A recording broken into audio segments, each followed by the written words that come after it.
तो राजस्थान में विधानसभा के चुनाव होने हैं। ऐसे में कांग्रेस हो या फिर बीजेपी, दोनों ही दल मतदाताओं के बीच पहुंचने की हर संभव कोशिशें कर रहे हैं। झुंझुनू में बीजेपी ने किसान जन आक्रोश सम्मेलन किया और सरकार पर हमला बोला। देखिए खास रिपोर्ट। झुंझुनू में किसानों के मुद्दे पर बीजेपी का हल्ला बोल। सम्मेलन में किसान कर्ज माफी मुख्य मुद्दा रहा। किसानों की कर्ज माफी को लेकर सरकार को घेरा। सरकार पर लगाए वादा खिलाफी के आरोप। किसान लगातार कर रहे आत्महत्या। संपूर्ण कर्ज माफी की मांग।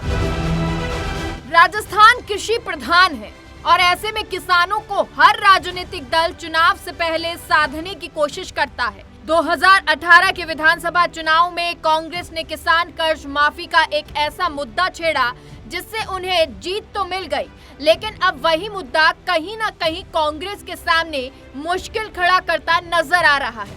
दरअसल कांग्रेस ने सत्ता में आने के बाद केवल कोऑपरेटिव बैंक के कर्जे ही माफ किए। ऐसे में जब किसानों की संपूर्ण कर्ज माफी नहीं हुई तो अब बीजेपी ने इसी को मुद्दा बनाकर किसानों को अपने पक्ष में करने में जुट गई है। झुंझुनू में हुए किसान सम्मेलन में भी किसान कर्ज माफी ही मुख्य मुद्दा रहा। प्रदेश अध्यक्ष सीपी जोशी ने कहा कि किसानों का कर्ज माफी नहीं हुआ। हालात ये है कि कर्ज माफी नहीं होने के कारण किसान आत्महत्या कर रहे हैं। राजस्थान की सरकार के खिलाफ हुंकार भरने की आवश्यकता क्यों पड़ी? यह आवश्यकता इस बात के लिए पड़ी कि आप कुछ नहीं कर सकते किसानों के लिए, तो ये झूठा वादा करने की आवश्यकता आपको क्यों, किसने कहा? आप सत्ता हासिल करने के लिए किसी के जज्बात के साथ, किसी की भावनाओं के साथ नहीं खेल सकते। अरे क्या निर्दोष उस व्यक्ति का क्या दोष था? गंगानगर के किसान उस कड़ेल का, जो माननीय मुख्यमंत्री जी आपको और उस समय के उप मुख्यमंत्री जी को पत्र लिखकर लाइव आत्महत्या कर ली कि आपने मेरा कर्ज माफ नहीं किया, या आज मैं पत्र लिखकर मैं आत्महत्या कर रहा हूं। वहीं नेता प्रतिपक्ष राजेंद्र राठौड़ ने कहा कि कांग्रेस जब सत्ता में आई तो उन्होंने पारदर्शी सरकार की बात कही थी, लेकिन किसान कर्ज माफी का वादा आखिर कहां गया? विधानसभा का हवाला देते हुए कहा कि सरकार से जब कर्ज माफी का पूछा तो उन्होंने जवाब में बताया कि 8,400 करोड़ का कर्जा माफ किया है, जबकि ये कर्ज की राशि बहुत बड़ी है। इस झूठ और लूट की सरकार को बदलने नहीं, नष्ट नबूद करने का मन इन लोगों ने बना लिया है। यह किसानों के प्रतिनिधियों की सभा है। यहां के किसानों के माध्यम से